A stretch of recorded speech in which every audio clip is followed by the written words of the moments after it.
Shri Venkateswara gold తాకట్టులో ఉన్న మీ బంగారాన్ని విడిపించి కొనబడును.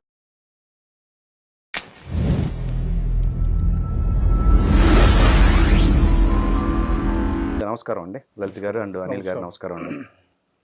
సో రీసెంట్గా ఇచ్చిన తీర్పు పైన భిన్నాభిప్రాయాలు మీ ఇద్దరికి చూసినట్టయితే, సో ఫస్ట్గా ఎక్కడి నుంచి స్టార్ట్ చేద్దాం? అనిల్ గారి దగ్గర నుంచా లేకపోతే లలిత్ గారు మీ దగ్గర నుంచి వద్దామండి? సార్, ఇక్కడ యాక్చువల్లీ తీర్పు ఏదైతే వచ్చిందో ఆ తీర్పు గురించి సమాజంలో భిన్నమైన విశ్లేషణలు చేస్తూ ఉన్నారు.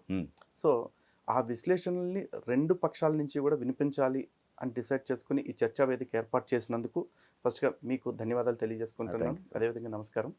అండ్ ప్యానెల్లో ఉన్న అనిల్ గారికి, చూస్తున్న ప్రేక్షకులందరికీ కూడా నమస్కారాలు తెలియజేసుకుంటున్నాను.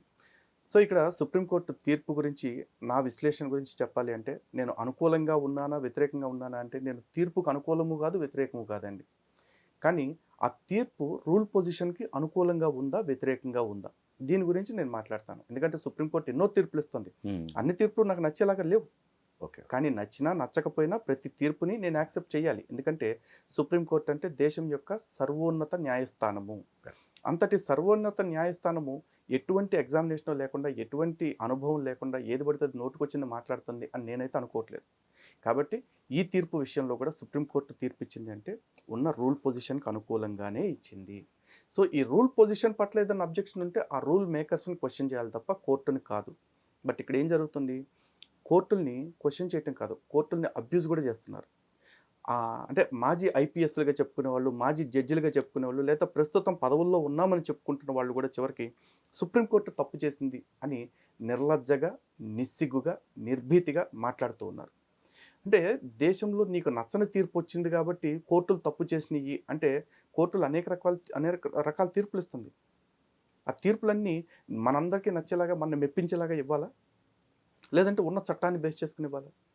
కాబట్టి ఈ అంశం పైన సమగ్రమైన చర్చ జరగాలి. అలాగే ఈ రిజర్వేషన్స్కి సంబంధించింది ఏదైతే ఉందో, ఈ ఎస్సీలు కనుక మతం మారితే బీసీసీకి మారుతారు అనేది, దాని గురించి కూడా ఇన్డెప్త్ అనాలిసిస్ ఒకటి అవసరం ఖచ్చితంగా. ఈ చర్చ ద్వారా ఆ నిజాలు బయటకు వస్తాయని నేనైతే మనస్ఫూర్తిగా నమ్ముతున్నాను. తప్పకుండా. ముఖ్యంగా అనిల్ గారు, మీ పాయింట్ ఆఫ్ వ్యూలో అసలు మీకెందుకు ఈ ఈ దీని మీద అబ్జెక్ట్ చేస్తున్నారు? ఎందుకు, కారణం ఏంటి?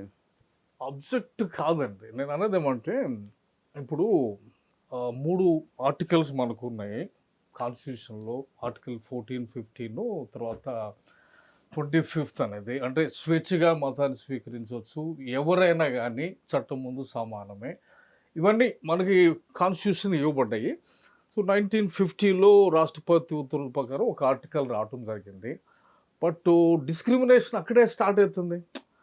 నేనేదామంటే, ఇప్పుడు మతం మారితే అందరికి ఒకటే చట్టం ఉండాలి, చట్టం ముందు అందరూ సమానం అన్నప్పుడు బుద్ధిస్టులకి రిజర్వేషన్ ఇస్తా, ఓన్లీ ఇండియన్ ఆరిజిన్ రిలీజియన్స్కి రిజర్వేషన్ ఉంటుంది.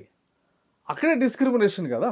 ఒక పక్కన ఇటువైపుకి వచ్చి no you can decide anything, నీకు ఆ స్వేచ్ఛ ఇచ్చేసినాము, నువ్వు ఏ మతంలోనైనా వెళ్ళిపోవచ్చు అని చెప్పి కాన్స్టిట్యూషన్ చెప్తుంటే, మారగానే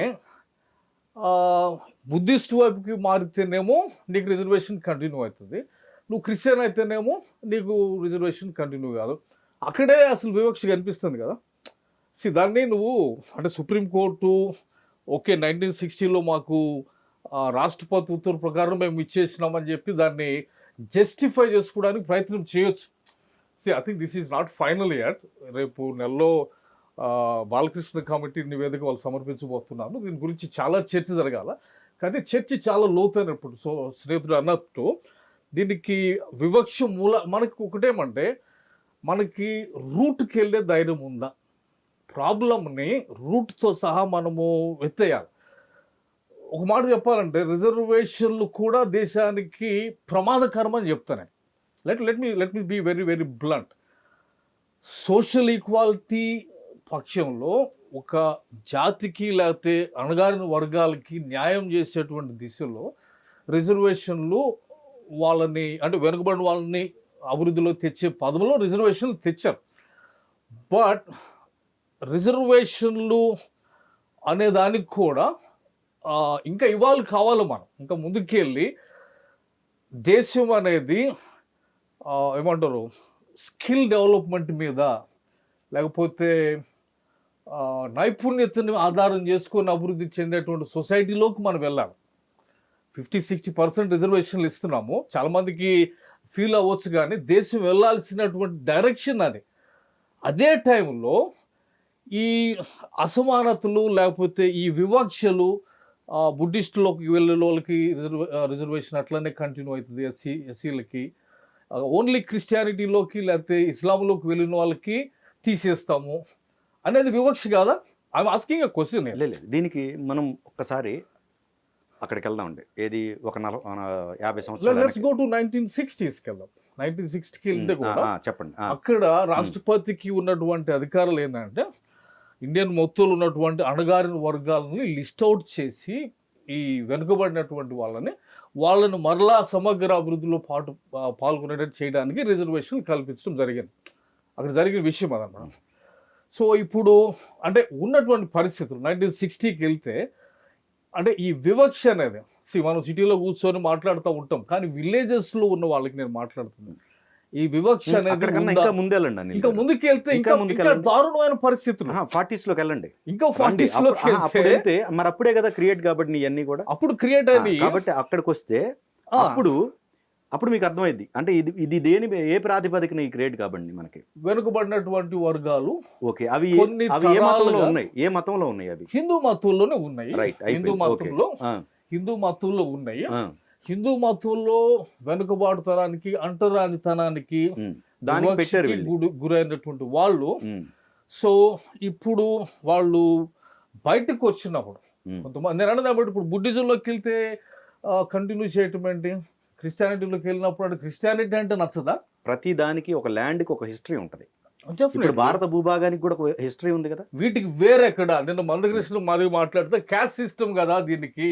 అవును, ఆయన తీసేద్దాము చేశారు. ఆయన కూడా కొన్ని పాయింట్స్ ఆయన క్యాస్ట్ సిస్టమ్ మాట్లాడాడు. తర్వాత హిందూ ధర్మంలోనే కొన్ని లోపాలు ఉన్నాయి కదా, ఎందుకు మనం బయటకు వెళ్ళలేకపోయినాము అని కొన్ని కుండవాళ్ళు కొట్టినట్టు నేను మాట్లాడుతున్నాను. నేను ఏమంటే మనకు అంత లోతుకి వెళ్ళే ధైర్యం ఉందా? వెళ్తేనే కదా ఈ సమస్యకి పరిష్కారం అవుతుంది. నేను అన్నదేమంటే ఇప్పుడు ఎస్సీ లో ఉన్న పర్సన్ లేకపోతే షెడ్యూల్ క్యాస్ట్ ఉన్న పర్సన్ సడన్ గా యేసు ప్రభును లేకపోతే క్రిస్టియన్ అయిపోయినాడు, ముస్లిం అయిపోయినాడు, రైట్? బట్ ఆయనకు సోషల్ డిస్క్రిమినేషన్ పోతుందా? ఆయన జియోగ్రాఫికల్ ఇంకా ఊరు బయటే ఉంటున్నాడు కదా, ఆయన ఆర్థిక పరిస్థితి సడన్ గా మెరుగుపడుతుందా? మెరుగుపడినప్పుడు ఆయనకి సడన్ గా ఆ ఎస్సీ అట్రాసిటీ యాక్ట్ ఇచ్చేటువంటి ప్రొటెక్షన్ తీసేయటం ఏంటి? అంటే మనకున్న ఇన్ఫర్మేషన్ ఇప్పుడు సోదరులు చెప్పాలా, గుడుల్లోనికి రానివ్వని పరిస్థితి ఉందని.